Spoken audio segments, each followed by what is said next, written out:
Assalamu alaikum. My name is Faisal Shahbaz. In this video, we are going to do some fresh live analysis for today. लेकिन उससे पहले जो कल हमने analysis किए थे उसके बारे में थोड़ा सा डिस्कशन कर लेते हैं। कल अगर आपने हमारी जो फॉरेक्स एनालिसिस की वीडियो थी अगर आपने वो देखी हो तो होप्स हो कि आप लोगों ने काफ़ी अच्छा प्रॉफिट बनाया होगा। तो उनके बारे में थोड़ा सा पहले डिस्कस कर लेते हैं। ये गोल्ड का एरिया था, मैंने आपको बताया था कि गोल्ड जो है ना वो इस पॉइंट से उठेगा और गोल्ड माशाल्लाह बहुत ही ज़बरदस्त उठ के गया है। तकरीबन गोल्ड ने जो मूव किया है वो तकरीबन 257 पिप, तकरीबन 250 पिप का मूव किया है। इसके अलावा यूरो यूएसडी की अगर बात करें तो यूरो यूएसडी में मैंने आप लोगों को ये वाला एरिया बताया था। मैंने बताया था कि इस एरिया से गोल्ड सॉरी यूरो यूएसडी जो है वो बाय जा सकता है। तो इसने भी बहुत अच्छा मूव किया, तकरीबन ये भी 45-48 पिप जो है ना वो मूव कर चुका है। इसके अलावा एक और पेड़ था एयूडी यूएसडी, उसका भी मैंने आप लोगों को ये वाला एरिया बताया था कि इस एरिया से मार्केट जो है वो बाय जा सकती है। तो इसने भी काफ़ी अच्छा मूव कर दिया है, तकरीबन इसने भी 100 पिप का मूव कर दिया है। लेकिन आपका जो प्रॉफिट टारगेट था वो तकरीबन 50 पिप्स का था। ओके, तो ये तीन जो पेयर्स हैं कल वाले, बाकी और किसी पेयर में कोई खास एंट्री नहीं बनी। इन तीन पेयर्स ने बहुत अच्छा मूव किया जो कि मैंने आप लोगों को जैसे बताया था सेम उसी तरह। जीबीपी यूएसडी का ये एरिया था, इसने वर्क नहीं किया, ये फेल हो गया। खैर ये एरियाज काम करते रहते हैं और समटाइम ऐसा भी हो जाते हैं। टाइम ज़ाया नहीं करते, आज के फ्रेश एनालिसिस की तरफ चलते हैं। लेकिन उससे पहले बताता चलूं कि ये जो एरियाज जिन्होंने भी काम किया है, पर्सनली मैंने खुद कोई ट्रेड नहीं ली। अनफॉर्चुनेटली मैं कोई भी ट्रेड नहीं ले सका, मैं थोड़ा सा बिजी था, एक दो मीटिंग्स थी पर्सनल जिसकी वजह से मैं सिस्टम पे नहीं बैठ सका ज़्यादा और पर्सनल मैं ट्रेड नहीं ले सका। खैर it's the part of the business. Time ज़ाया नहीं करते, अपने एनालिसिस की तरफ चलते हैं। सबसे पहले faisalforex family.com पे जाएंगे। आप लोग इसको जरूर विजिट कीजिएगा हमारी वेबसाइट को। और उसके बाद हम जाएंगे सेंटीमेंट्स पे। आपको पता है कि मैं सेंटीमेंट्स को देखते हुए एनालिसिस करता हूँ, सेंटीमेंट्स को देखते हुए ट्रेड करता हूँ। तो सबसे पहले चलेंगे गोल्ड के सेंटीमेंट्स पे, देखते हैं गोल्ड के सेंटीमेंट्स के हवाले से आज जो है वो ऑलमोस्ट मामला 50-50 हुए पड़े हैं। तो गोल्ड इट मीन्स कि थोड़ा सा तंग करने वाला है। अच्छा, अगर हम दिल्ली की बात करें तो दिल्ली में बेसिकली गोल्ड की जो कैंडल क्लोज हुई है वो बुलिश कैंडल क्लोज हुई है। और अगर हम बात करें H4 की तो H4 में जो गोल्ड है वो बेसिकली सॉरी इस सपोर्ट लेवल से उठा है। ठीक है, ये जो H4 पे सपोर्ट बनी हुई है। और जो प्रीवियस कैंडल क्लोज हुई है, तकरीबन प्रीवियस जो दो कैंडल्स क्लोज हुई हैं दोनों ने एक तरह से रेंज बना ली हुई है। तो इस रेंज के ब्रेकआउट का वेट करेंगे हम। H1 में अगर चलते हैं तो H1 में भी सेम वही रेंज चलती हुई आ रही है। अगर हम छोटे टाइम फ्रेम पे मजीद M30 पे चलते हैं तो अगेन M30 पे भी हमें वही कुछ देखने को मिल रहा है। अब इसमें एक और चीज़ हो सकती है, इस रेंज को हम कर लेंगे मेंशन। ये हमारे पास अब सपोर्ट आ चुकी है और ऊपर वाली साइड पे ये हमारे पास रेजिस्टेंस है, लेकिन ऊपर वाली साइड पे मैं इसको इसमें कुछ ज़्यादा कॉन्फिडेंट नहीं हूँ। खैर हम इसको लगा लेते हैं, ये हमारे पास आ गई है रेजिस्टेंस। अब मार्केट इस रेंज में है। अब आपने वेट करना है कि मार्केट जो है इसको थोड़ा नीचे ले जाते हैं। अब आपने वेट करना है कि मार्केट ये वाली रेंज ब्रेक करे। जब तक मार्केट ये वाली रेंज ब्रेक नहीं करती आपने कोशिश करनी है कि इस रेंज में किसी किस्म की भी कोई ट्रेड ना लें, क्योंकि मामला पहले ही 50-50 हुए पड़े हैं। तो ऐसी सूरत में जाहिर है गोल्ड है वो रेंज कर सकता है। और अगर नीचे वाली साइड पे गोल्ड जो है वो 1955 वाला एरिया ब्रेक करता है तो गोल्ड के मैक्सिमम चांसेस हो जाएंगे कि 1950-45 तक जाए और हमें जो है वो तकरीबन 50 पिप का अच्छा मूव देखने को मिल सकता है। अदरवाइज ऊपर वाली साइड पे हम ये वाली ब्रेकआउट की ट्रेड नहीं देखेंगे, हम ऊपर से सेल की ट्रेड देखेंगे। अब हमारे पास ये वाला भी सेलिंग एरिया है और ये वाला भी सेलिंग एरिया है।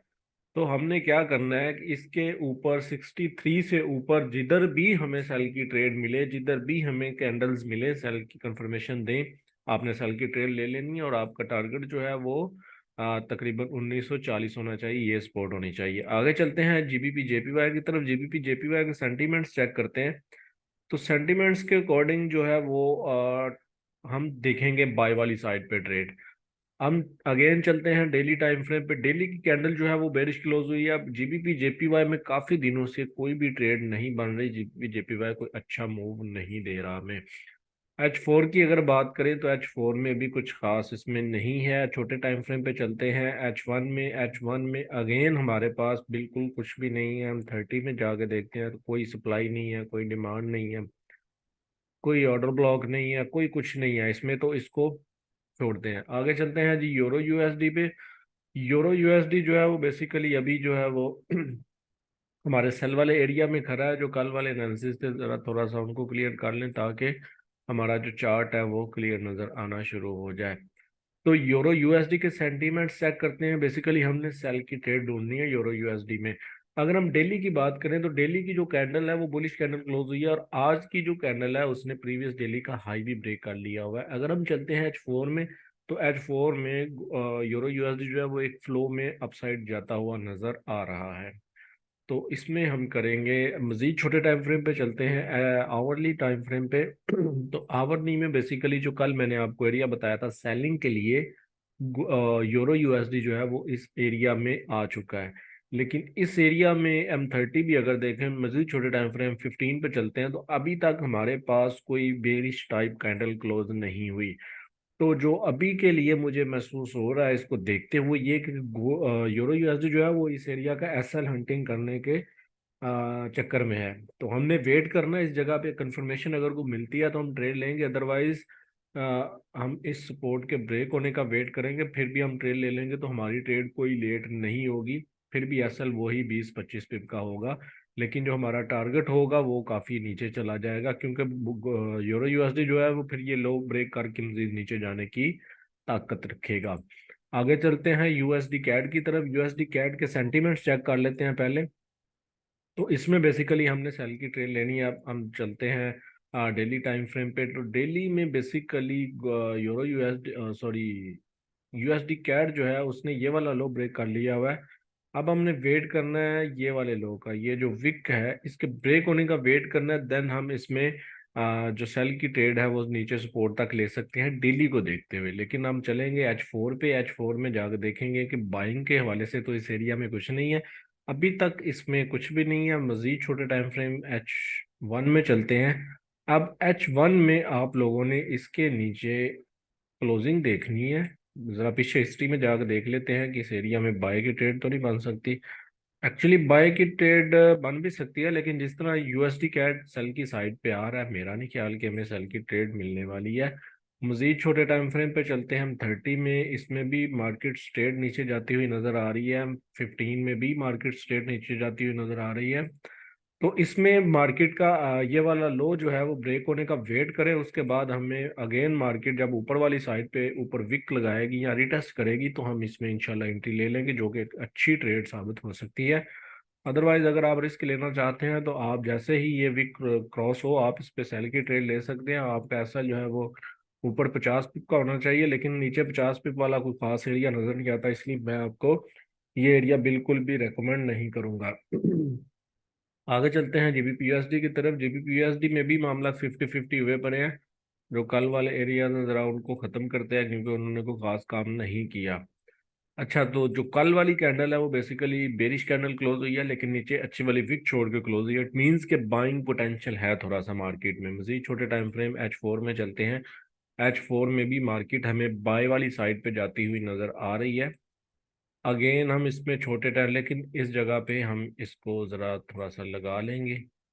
ठीक है, मार्केट इस जगह पे लिक्विडिटी इकट्ठी कर रही है, मार्केट इस जगह पे रेजिस्टेंस बना रही है, तो इसके ब्रेकआउट होने के काफ़ी चांसेस नज़र आ रहे हैं। और नीचे ये हमारे पास सपोर्ट रहेगी, मार्केट ने ये सपोर्ट बना ली हुई है।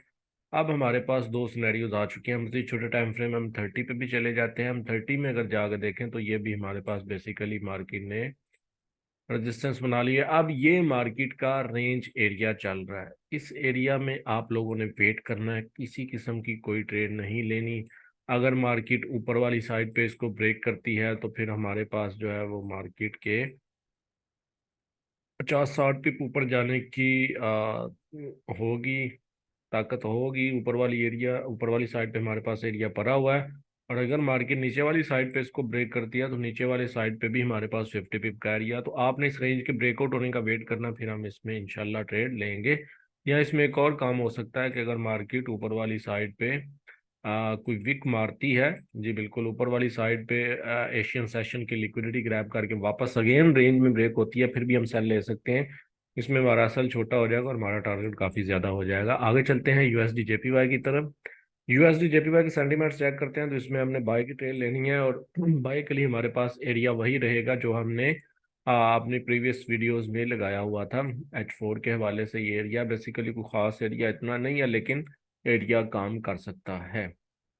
सेम उसी एरिया के साथ हम चलेंगे, लेकिन छोटे टाइम फ्रेम पे जाके जरा एक दफा नजर मार लेते हैं, होप्स हो कि हमें कुछ ना कुछ मिल जाए। तो अगेन हम उसी एरिया के साथ चलेंगे। आगे चलते हैं जी यूरो जेपीवाई की तरफ। यूरो जेपीवाई की अगर बात करें सेंटीमेंट्स पे पहले हम चलते हैं। सेंटीमेंट्स के अकॉर्डिंग इसमें भी मामला 50-50 हुए पड़े हैं। तो हम अगेन अपने डेली कैंडल देखेंगे। डेली कैंडल बेरिश क्लोज हुई है, और आज की कैंडल जो है वो अगेन बुलिश जा रही है।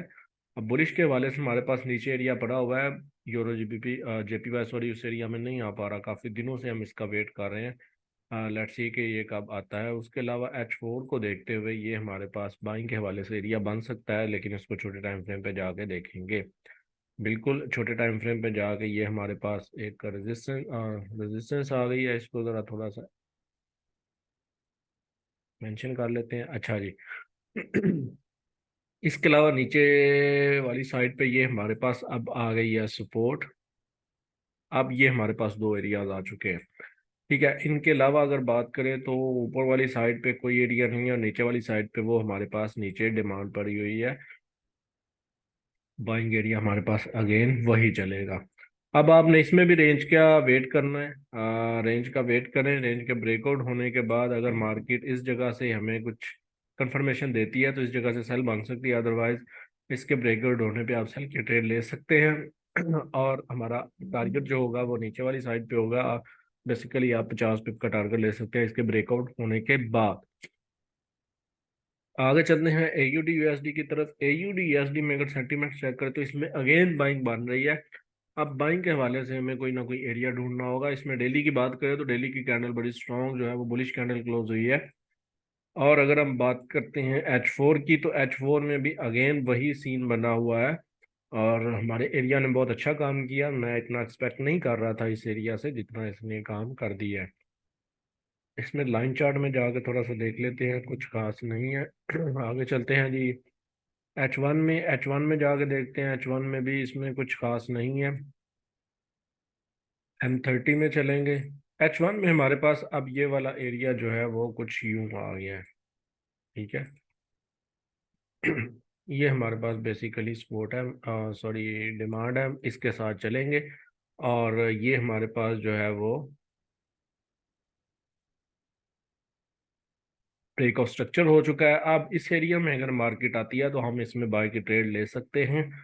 इसके अलावा अभी मेरी नज़र में कोई खास एरिया नहीं है। इस एरिया को हम बिल्कुल नहीं देंगे होप्सो कि ये वैसे ही मेरा ख्याल है कि ये न्यूज़ कैंडल है, तो इसके साथ नहीं चलेंगे। हम नीचे वाली डिमांड के साथ चलेंगे। मार्केट इसमें आती है तो फिर बाय की ट्रेड अगेन बन सकती है। आगे चलते हैं एनजेड यूएसडी में। एनजेड यूएसडी भी हमारे सेलिंग एरिया में आ चुका है, लेकिन उसके सेंटीमेंट्स अगर चेक करें तो सेंटीमेंट्स हमें सेल ही बता रहे हैं एनजेड यूएसडी के। तो इसमें ज़रा थोड़ा सा जाकर देखते हैं डेली के हवाले से। और अगर हम बात करें H4 के अकॉर्डिंग, तो H4 के अकॉर्डिंग भी ठीक है, मार्केट हमारे एरिया में आ चुकी है। हम बात करते हैं H1 की, तो H1 के अकॉर्डिंग भी ठीक है। सेलिंग कंफर्मेशन अब हम देखते हैं अगर हमें मिलती हैं। हम 30 में जाकर देखते हैं। हम 30 बुलिश जा रही है, और बेसिकली इस पूरे एरिया को हम ले सकते हैं। इस पूरी कैंडल को हम लेंगे एज अ सप्लाई। ठीक है। अगर हम चलते हैं छोटे टाइम फ्रेम पे, तो बिल्कुल इस एरिया में आप सेल की ट्रेड ले सकते हैं। इसमें हम थोड़ी देर वेट करते हैं, अगर हमें कुछ ऊपर जाके एंट्री मिलेगी तो फिर हम इसमें ले लेंगे। अभी भी आप इसमें एंट्री ले सकते हैं। एसएल कोई खास बड़ा नहीं है, छोटा सा एसएल। आई थिंक ये सारा 20 पिप का एसएल होगा। जी बिल्कुल, 20-25 पिप का एसएल है, तो आप इसमें सेल की ट्रेड ले सकते हो। और आपको इसमें जो रिवार्ड मिलेगा वो तकरीबन 1-2 रिस्क रिवार्ड के हिसाब से मिल जाएगा। 50 पिप का टारगेट आप इसमें इजीली ले सकते हैं। आगे चलते हैं आज के लास्ट पेयर की तरफ, यूरो जीबीपी की तरफ। यूरो जीबीपी के अगर हम सेंटीमेंट्स चेक करें तो सेंटीमेंट्स के अकॉर्डिंग हम इसमें सेल की ट्रेड ही फाइंड करेंगे। जी बिल्कुल, सेल की ट्रेड ही फाइंड करेंगे। और अगर हम बात करते हैं टेक्निकल के हवाले से, तो जो डेली के कैंडल्स हैं, बेसिकली डेली के अकॉर्डिंग यूरो जीबीपी जो है वो बाई वाली साइड पे जाता हुआ नजर आ रहा है हमें। अब इसमें कल मैंने आपको बताया था कि मार्केट अगर ये वाला हाई ब्रेक करती है, ये वाली स्विंग को ब्रेक करती है, तो मार्केट अगेन नीचे M30 में आई थिंक एरिया था जी, बिल्कुल नहीं, सॉरी, H1 में एरिया था, तो हम इस एरिया से बाय की ट्रेड लेंगे, लेकिन मार्केट इस एरिया में आई ही नहीं है। तो हम इसका वेट करेंगे नीचे वाली साइड से बाय के हवाले से, क्योंकि सेलिंग में मैं कंफर्म नहीं हूँ, थोड़ा सा कॉन्फिडेंट नहीं हूँ, क्योंकि मैंने कल भी आपको बताया था कि अभी तो बेसिकली यूरो जीबीपी में कल सिर्फ आई थिंक 7 या 9% लोग बाइंग में थे, बाकी सारी दुनिया सेलिंग में थी। तो अभी बाइंग में पोटेंशियल आना शुरू हो चुका है, होप्स हो कि अब सारी दुनिया सेलिंग की तरफ जाएगी और यूरो जीबीपी बाय वाली साइड पे निकल जाएगा, तो मैं अगेन इस एरिया के साथ चला जाऊंगा। तो ये थे आज के एनालिसिस, होप्स हो कि आपको कुछ ना कुछ सीखने को मिला होगा, वीडियो अच्छी लगी होगी, वीडियो अच्छी लगे तो लाइक कर दीजिएगा, चैनल को सब्सक्राइब नहीं किया तो वो कर दीजिएगा, और अपनी दुआओं में याद रखिएगा अपने भाई को। अपना बहुत सारा ख्याल रखिएगा। अल्लाह हाफिज।